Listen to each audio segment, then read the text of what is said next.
حضرت نوح علیہ السلام کی بے مثال زندگی۔ حضرت نوح علیہ السلام کا ذکر سنتے ہی ہمارے ذہن میں ایک عظیم کشتی، طوفان کی سرگوشیاں اور اللہ کے نبی کی صدیوں پر محیط دعوت کا نقشہ کھنچ جاتا ہے۔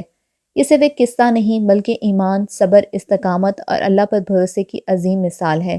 ان کی زندگی ہمیں اس بات کی یاد دلاتی ہے کہ مشکلات چاہے کتنی ہی بڑی کیوں نہ ہو، اللہ کی مدد کے بغیر کچھ بھی ممکن نہیں۔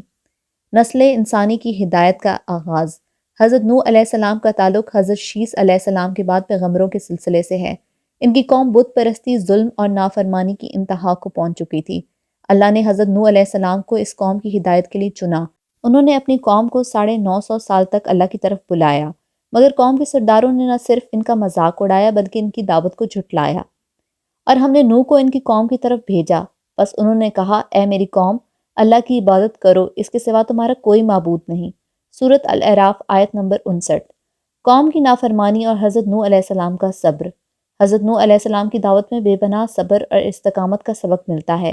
وہ اپنے لوگوں کے گھروں کے دروازے کھٹکھٹاتے، ان کے سامنے اللہ کی آیات پیش کرتے، مگر ان لوگوں نے کانوں میں انگلیاں ڈال لیں، اپنے کپڑوں سے چہرے ڈھانپ لیے اور ان سے منہ موڑ لیا۔ اور انہوں نے اپنے کپڑے اوڑھ لیے، کانوں میں انگلیاں ڈال لیں اور سرکشی کی انتہا کر دی۔ سورۃ نوح آیت نمبر 7۔ حضرت نوح علیہ السلام نے اللہ کے حضور دعا کی کہ یہ لوگ کبھی ایمان نہیں لائیں گے، لہٰذا اللہ نے ان پر ایک عذاب نازل کرنے کا فیصلہ کیا۔ کشتی کی تعمیر اور طوفان کی پیشن گوئی۔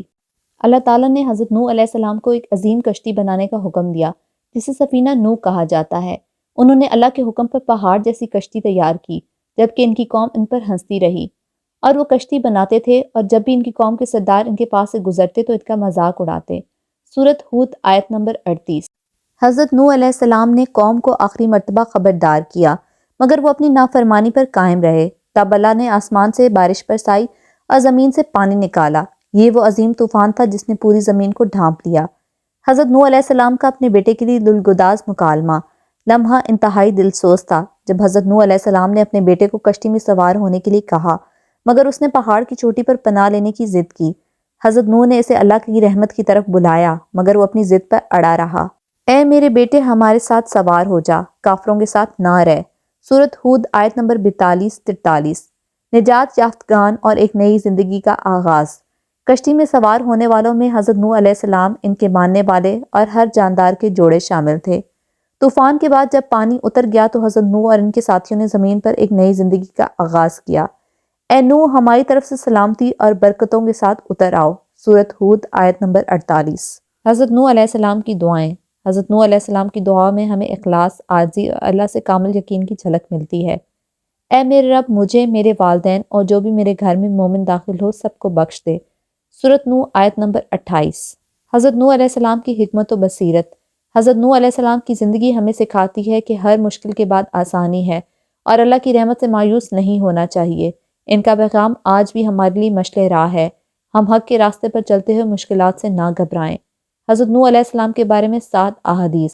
قیامت کے دن سب لوگ حضرت نوح کے پاس آئیں گے اور کہیں گے، تم پہلے رسول تھے جو اللہ نے زمین والوں کی طرف بھیجا تھا۔ صحیح البخاری۔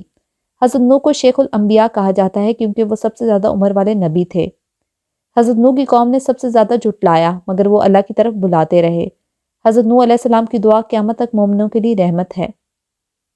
اللہ نے حضرت نوح علیہ السلام کو کشتی بنانے کا علم عطا فرمایا تھا۔ حضرت نوح علیہ السلام کا ذکر تورات، انجیل اور قرآن میں آیا ہے۔ ہر مسلمان کو حضرت نوح علیہ السلام کے صبر کی مثال سے سبق لینا چاہیے۔